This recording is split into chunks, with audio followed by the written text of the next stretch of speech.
Bismillahirrahmanirrahim. I am here with the chapter number 11 of D1 book 8th edition, and I will tell you all the formulas over here. Sum of angle in a triangle is always equal to sum of angles, all angles in a triangle. ठीक है, एक triangle में जितने भी interior angles होते हैं, these are the interior angles, वो आपके पास 180 के इक्वल होते हैं. अच्छा जी, एक्सटीरियर एंगल जो होता है वो ट्राइंगल का exterior angle is always equal to exterior angle, ये एक्सटीरियर एंगल है. ठीक है, exterior angle is always equal to opposite of the interior angle. जो ऑपोजिट साइड पे सम ऑफ टू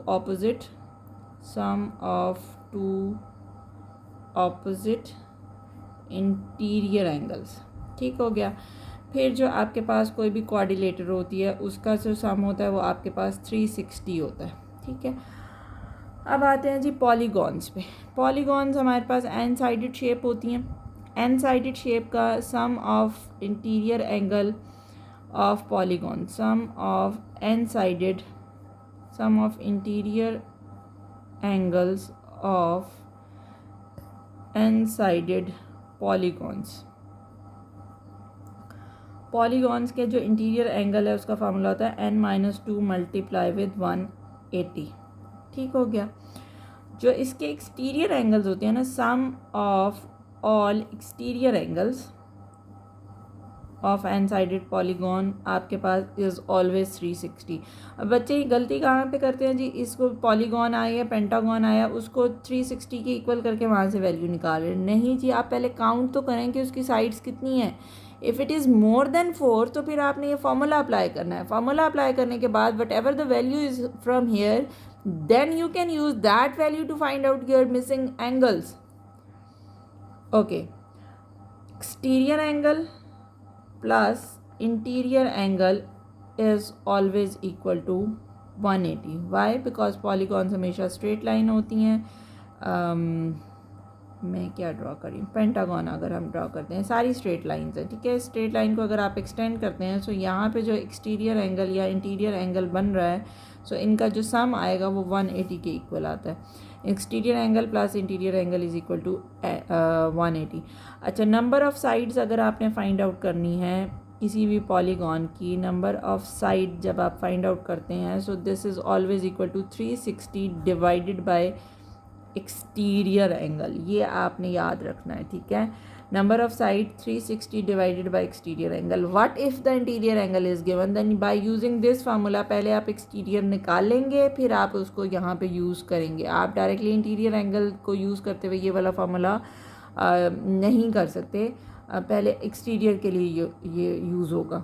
ठीक है, so that is all for your chapter number 11. See you in the next video. Till that, अल्लाह हाफिज़. Bismillahirrahmanirrahim. Assalamu alaikum. I am here with the formulas of chapter number 6, book D2, 8th edition, and the chapter is financial transaction. The very first formula is profit and loss. Profit आपके पास कब होता है? When you have selling price more than your cost price. So selling price minus cost price is equal to your profit.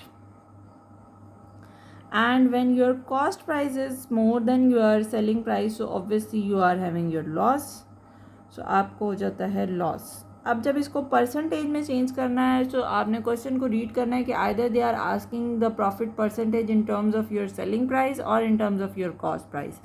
अगर कुछ भी नहीं given so mostly हम लोग कॉस्ट प्राइस से फाइंड आउट करते हैं. So profit percentage is always equal to profit जो आपने फाइंड आउट किया, इनको सब्ट्रैक्ट करके divided by cost price multiply with 100. अगर वो सेलिंग प्राइस से फाइंड आउट करना चाह रहे हैं तो आप कॉस्ट प्राइस की बजाय सेलिंग प्राइस लिखेंगे. Same is the case over here.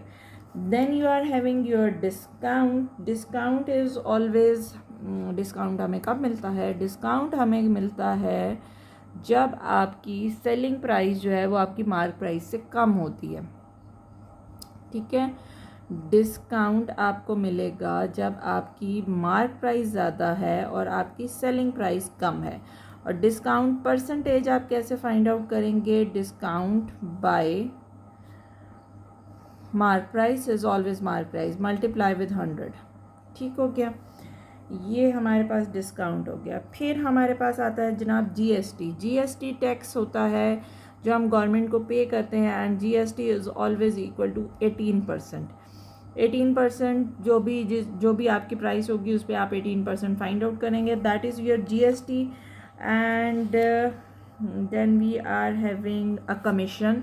Commission जितनी भी होगी वो आप फाइंड आउट करेंगे। It is according to the question, some question में गिवन होती है, whatever the percentage is given, आपने सब्ट्रैक्ट वगैरह नहीं करना। For example if it is 2.5%, so just 2.5% आपने फाइंड आउट करना है